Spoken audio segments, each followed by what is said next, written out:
Now we want to try out the method of maximum likelihood for fitting an exponential distribution. That is, we want the optimal value of lambda that maximizes the likelihood that our sample data came from an exponential distribution with that lambda. Okay? Say we collected 35 failure times measured in operating hours from field data over a 6-month period. So we're going to eventually fit an exponential distribution to those 35 failure times, that sample of size 35 that we already picked out. But let's work in the general form first to find an an analytical solution for the parameter lambda because it's fairly straightforward to do. Okay? So again, our likelihood function, as always, for observations y1 to yn. Okay, let's go ahead and add parameter lambda here. Okay, the likelihood function is f evaluated at 1, okay, given lambda, multiplied by all of the PDFs evaluated at those sample observations. Okay. And so what is the PDF function for an exponential distribution? It is lambda e to the minus lambda y. Okay, so here we've got lambda e to the minus lambda y times 1, or y1. And we're going to multiply that all the way through to lambda e to the minus lambda y sub n. Okay, so this is the likelihood function for those n observations, assuming they follow an exponential distribution. Okay, we could write this generally as the multiplicative sum of lambda e to the minus lambda y sub I, evaluated for y equals 1 to n.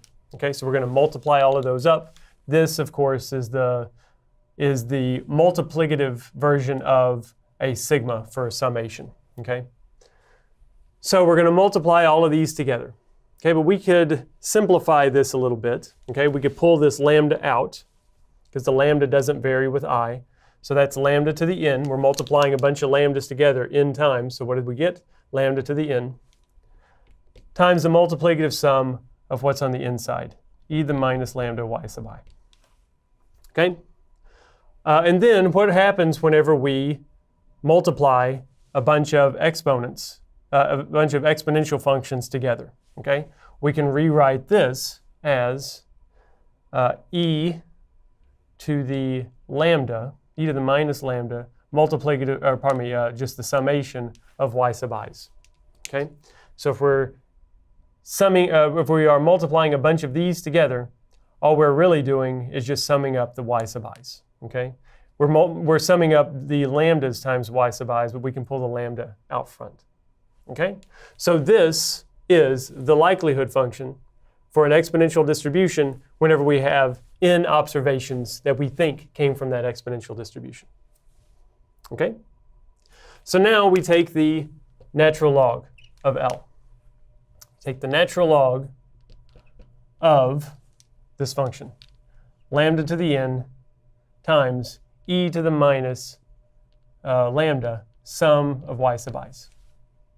Okay? That's the same as the natural log of lambda to the n plus the natural log of e to the minus lambda summation of y sub i's. Okay? Because these two things are multiplied together. So the natural log of two things multiplied together is the sum of those two things, natural log of each one. Okay? Then we could also rewrite this as n times the natural log of lambda. And we could rewrite this as, since the natural log and the e cancel each other out, that's negative lambda times the sum of y sub i's. Okay?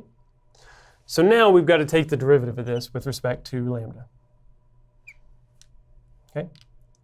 The derivative of the natural log likelihood.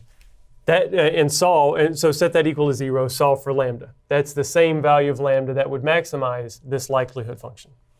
Okay? So we want to take the derivative of this thing. Well, what's the derivative of n times the natural log of lambda? That's just n over lambda. Okay? What's the derivative of lambda times the summation of y sub I? Well, we've got one lambda here. That would just be the summation of y sub i's. Okay? So this is the derivative of the natural log likelihood function. We're going to set that equal to 0 and solve for lambda. Okay? So we put that over on one side, multiply by lambda, divide this back over.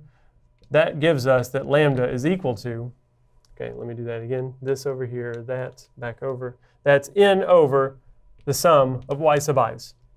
So the optimal value of lambda that maximizes the likelihood function is the number of observations divided by the sum of the observations.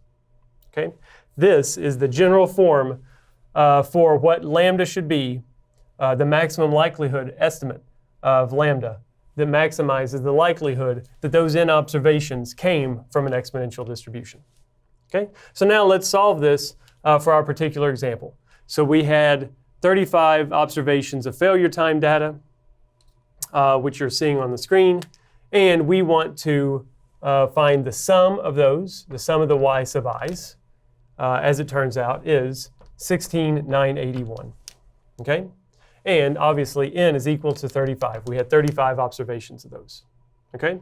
So lambda here is n divided by the sum, 16,981.